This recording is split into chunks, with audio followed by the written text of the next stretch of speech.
राधे राधे, जय सीताराम, हर हर महादेव। आप लोग कैसे हैं प्लीज़ कमेंट में ज़रूर बताइएगा। और मेरे नए प्यारे भैया बहन जितने हो प्लीज़ लाइक शेयर सब्सक्राइब जरूर कर लीजिएगा। वीडियो अच्छा लगे तो राधे राधे। अरे ना अच्छा लगे तो करते हैं। अरे ना जबरदस्ती ना भैया केहू के अच्छा लगे तभी करत जाएगी। फुलवास 2 मिनट का समय जरूर आप ले दीजिए। बहुत प्यारा सा सोहर गीत है।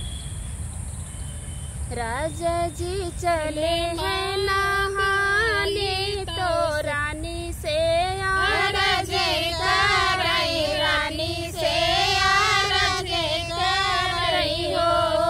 रानी लिपिनी राखू चाहू परिया, धनुष हम धरबई, धनुष हम धरबई हो।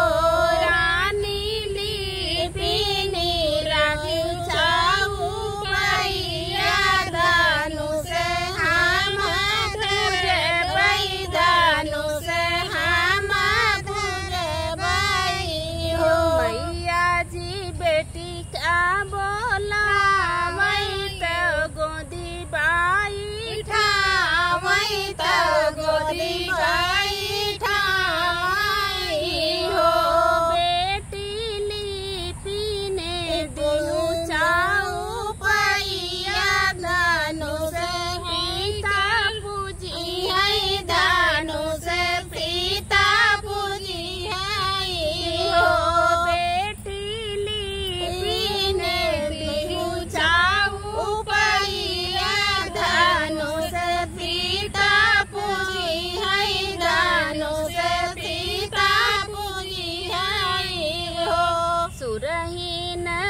सो राधे राधे, मिलते हैं नेक्स्ट वीडियो में।